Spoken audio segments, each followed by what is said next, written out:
स्वागत है आपका हमारे YouTube चैनल बैकेर एसआरजे में। दोस्तों कैसे हैं आप सब? उम्मीद करता हूं कि आपसे बहुत ही अच्छे होंगे, बिल्कुल स्वस्थ होंगे, बिल्कुल सेफ़ होंगे मेरे भाई। दोस्तों आज की इस इंटरेस्टिंग वीडियो में हम बात करने वाले हैं all new Bajaj Pulsar N160 का फाइनेंस डिटेल्स। जी हाँ दोस्तों, यदि आप इस बाइक को लोन में लेना चाहते हैं, पूरे इंडिया से आप कहीं से भी देख रहे हैं मेरे भाई, पूरे इंडिया में कहीं से भी आप देख रहे हैं, तो भाई ये वीडियो आपके काम की है और मतलब काम आने वाली है। यदि आप बाइक फाइनेंस करते हैं और आप ये मतलब करवाना चाहते हैं और आपके माइंड में ये आता है कि भाई हम 40,000 50,000 जमा करके यदि इस बाइक को लेते हैं तो EMI कितना आएगा और एक्स्ट्रा पैसा कितना लगेगा, ये एक मन में सवाल होता है। तो अब भाई लोगों के पास टाइम नहीं है कि भाई शोरूम में जाके पूछे पता करें, यानी अगर किसी के पास 40-50,000 पैसा है तब भी वो डर रहे हैं, यानी सोच रहे हैं, डर तो नहीं रहे लेकिन सोच रहे हैं कि भाई अगर हम इतना जमा करेंगे तो EMI कितना आएगा और एक्स्ट्रा पैसा कितना लगेगा, तो एक डाउट से बना रहता है। तो भाई उसी डाउट्स को हम क्लियर करने वाले हैं और इस वीडियो में हम बजाज पल्सर N160 का फाइनेंस डिटेल्स वीडियो लाए हैं और आपको हम एक एक चीज़ बिल्कुल बारीकी से बताने वाले हैं। तो चलिए दोस्तों वीडियो को शुरुआत करते हैं। वीडियो को लाइक, चैनल को सब्सक्राइब जरूर कर लें मेरे भाई, क्योंकि बाइक से रिलेटेड इस चैनल पर वीडियोस मिलती रहती है। सबसे पहले हम बात करेंगे बजाज पल्सर N160 का प्राइस क्या है। जी हाँ दोस्तों, इसका नगद प्राइस हमारे यहाँ झारखंड में अप्रोक्स 1,55,000 के आसपास में। जी हाँ दोस्तों, 1,55,000 इसका ऑन रोड शोरूम प्राइस है। तो जैसा कि दोस्तों आपने थंबनेल में देखा कि भाई 40,000 जमा करो और 1 साल से लेकर 3 साल तक का किस्त का स्कीम है, 10% रेट ऑफ इंटरेस्ट है। तो भाई हम उसी तरह प्रॉपर बताएंगे, जो आपको थंबनेल में दिखाए हैं वही चीज़ हम आपको बताएंगे, ठीक है, ताकि आपको ये ना लगे कि भाई थंबनेल में कुछ अलग लिखा हुआ है पोस्टर में और वीडियो के अंदर कुछ अलग है। ऐसा होता है यूट्यूब में, ठीक है, ऐसा होता है कि नहीं, आप लोग कमेंट करके बताएं, ठीक है। तो ऐसा होता है, तो वो चीज़ ना आपको लगे, बिल्कुल हम आपको वही चीज़ बताएंगे। तो चलिए सबसे पहले हम आपको 1 साल का बताएंगे, उसके बाद 2 साल का, उसके बाद 3 साल का। तो बाइक फाइनेंस करने के लिए कौन कौन सी डॉक्यूमेंट्स की ज़रूरत पड़ती है? फर्स्ट में आधार कार्ड, सेकंड में पैन कार्ड, और जिसके नाम से बाइक फाइनेंस होगा उसका एज 18 साल प्लस होना चाहिए, 6 मंथ की बैंक पासबुक चाहिए। ये सारा टर्म एंड कंडीशन है, ये सारा डॉक्यूमेंट्स का रिक्वायर्ड है। तो ये सारा चीज़ आप लेकर आएंगे शोरूम और आप डाउन पेमेंट 40,000 लेके आएंगे शोरूम, ठीक है। तो जैसा कि दोस्तों आपने यहाँ पे जमा किया कितना, 40,000, ठीक है, और बाइक का प्राइस कितना है, 1,55,000 है। तो अब भाई 1,55,000 में 40,000 को माइनस करेंगे तो भाई कितना पैसा बचेगा, 1,15,000। जी हाँ दोस्तों, 1,15,000 यहाँ पे पैसा यानी बाइक का रह जाएगा। अब 1,15,000 का लोन होगा। तो देखिए कोई भी कंपनी हमको फाइनेंस करके देती है, चाहे वो प्राइवेट कंपनी हो या फिर गवर्नमेंट कंपनी हो, वो हमसे लेती है भाई प्रोसेसिंग चार्ज, सर्विस चार्ज, ठीक है। तो भाई 1,15,000 में प्रोसेसिंग चार्ज कंपनी कितना लेगी, तो भाई कम से कम प्रोसेसिंग चार्ज कंपनी यहाँ पे 5,000 लेगी। जी हाँ दोस्तों, 5,000 कंपनी प्रोसेसिंग चार्ज लेगी।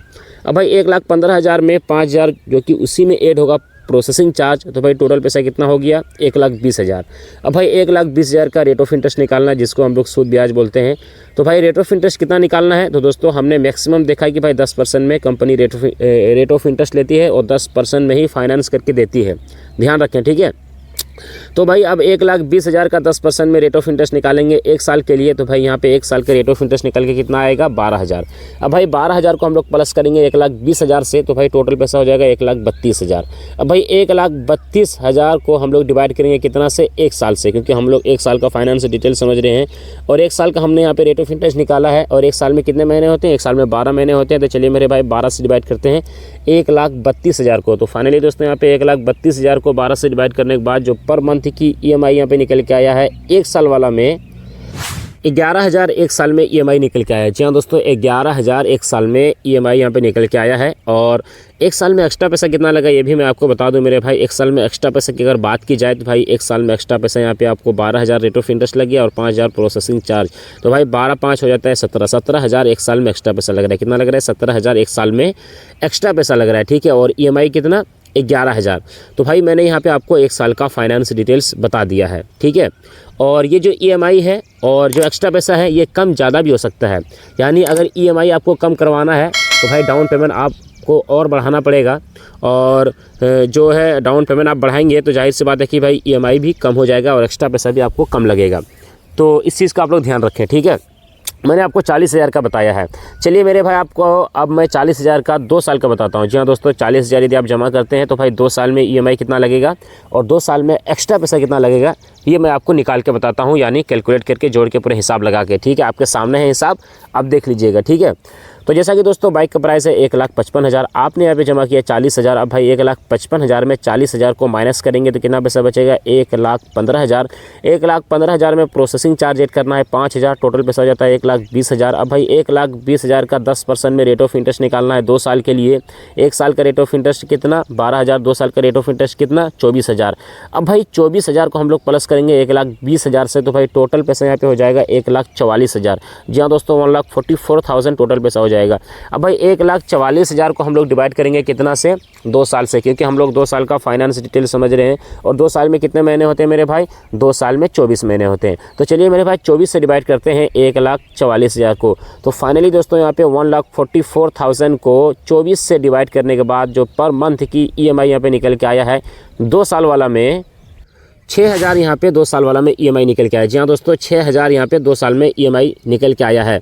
और 2 साल में एक्स्ट्रा पैसा कितना लगा ये भी मैं आपको बता दूं। 2 साल में एक्स्ट्रा पैसा की अगर बात की जाए मेरे भाई, तो 2 साल में एक्स्ट्रा पैसा यहाँ पे आपको लग गया 24,000। तो भाई रेट ऑफ इंटरेस्ट लग गया और 5,000 प्रोसेसिंग चार्ज। तो भाई 24 और 5 कितना हो जाता है, 29,000 यहाँ पे 2 साल में एक्स्ट्रा पैसा लग रहा है। कितना लग रहा है, 29,000 मेरे भाई 2 साल में एक्स्ट्रा पैसा लग रहा है। ठीक है, और तो भाई ये है, मैंने आपको 1 साल का बताया, 2 साल का बताया, और अब मैं आपको 3 साल का बता रहा हूँ। ठीक है, तो भाई बिल्कुल आप 3 साल का सुन के जाएं। तो जैसा कि दोस्तों बाइक का प्राइस कितना है, बाइक का प्राइस है 1,55,000। जी हाँ दोस्तों, 1,55,000 यहाँ पे बाइक का प्राइस है। अप्रॉक्स 1,55,000 बाइक का प्राइस है। आपने यहाँ पे जमा किया 40,000। अब भाई 1,55,000 में 40,000 को माइनस करेंगे तो कितना पैसा बचेगा, 1,15,000। 1,15,000 में प्रोसेसिंग चार्ज ऐड करना है 5,000, टोटल पैसा जाता है 1,20,000। अब भाई 1,20,000 का 10% में रेट ऑफ इंटरेस्ट निकालना है डायरेक्ट 3 साल के लिए, क्योंकि अब हम लोग 3 साल का फाइनेंस डिटेल समझ रहे हैं। तो भाई 3 साल का यहाँ पे 10% में रेट ऑफ इंटरेस्ट निकालेंगे। 1 साल का रेट ऑफ इंटरेस्ट कितना, 12,000। 2 साल का 24,000 और 3 साल का भाई 36,000। जी हाँ दोस्तों, 36,000 यहाँ पे 3 साल का रेट ऑफ इंटरेस्ट निकल के आएगा। जी हाँ दोस्तों, 36,000। अब भाई 36,000 को हम लोग प्लस करेंगे कितना से, 1,20,000 से। तो भाई टोटल पैसा यहाँ पे हो जाएगा 1,20,000 प्लस 36,000, टोटल पैसा हो जाएगा भाई 1,56,000। जी हाँ दोस्तों, 1,56,000 यहाँ पे टोटल पैसा हो जाएगा। अब भाई 1,56,000 टोटल पैसा हो गया। अब भाई 1,56,000 को हम लोग डिवाइड करेंगे कितना से, 3 साल से। और 3 साल में कितने महीने होते हैं मेरे भाई, 3 साल में 36 महीने होते हैं। तो चलिए मेरे भाई 36 से डिवाइड करते हैं 1,56,000 को। तो फाइनली दोस्तों यहाँ पे 1,56,000 को 36 से डिवाइड करने के बाद जो पर मंथ की EMI यहाँ पे निकल के आया है 3 साल वाला में 4,333 रुपया पर मंथ की EMI यहाँ पे निकल के आया है 3 साल वाला में। जी हाँ दोस्तों, 4,333 रुपया पर मंथ की EMI निकल के आया है 3 साल वाला में। ठीक है, और 3 साल में एक्स्ट्रा पैसा कितना लगा ये भी मैं आपको बता दूं। 3 साल में एक्स्ट्रा पैसा की अगर बात की जाए मेरे भाई, तो भाई 36,000 रेट ऑफ इंटरेस्ट लग गया और उसमें आप 5,000 प्रोसेसिंग चार्ज ऐड कर दीजिए, तो भाई 36 और 5 कितना हो जाता है, 41।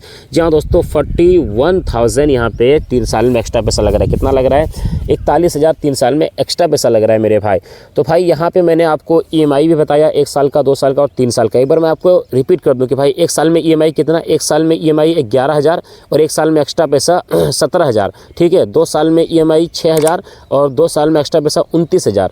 3 साल में EMI 4,333 रुपया और 3 साल में एक्स्ट्रा पैसा 41,000। तो मेरे भाई यहाँ पे मैंने आपको 1 साल का बताया, 2 साल का बताया, 3 साल का बताया। अब भाई कितने लोग ऐसे हैं जो इस वीडियो को समझ चुके हैं कि भाई आपने बारीकी से समझाया तो मैंने समझा है। तो आप लोग एक प्यारा सा कमेंट करें ताकि हमें पता चले कि नहीं भाई मेरी मेहनत जो है वो काम कर रही है और आपको मेरी वजह से हेल्प मिल रही है।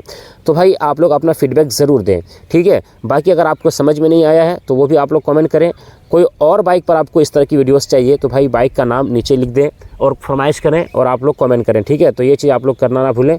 तो भाई मिलते हैं हम आपसे अगली वीडियो में। सब्सक्राइब कर लेना, आज के लिए इतना ही। और आपके स्क्रीन पर 2 और वीडियोस दिख रही है, उस वीडियो को देखने के लिए सिंपली वीडियो में टच करें, वीडियो को देखें, बहुत ही अच्छी वीडियोस बनी है। तो भाई वीडियो को देखें, या 2 और वीडियोस हैं, उस वीडियो को भी प्यार एंड सपोर्ट दिखाएं। बाकी दोस्तों बहुत बहुत धन्यवाद आपके प्यार और सपोर्ट के लिए।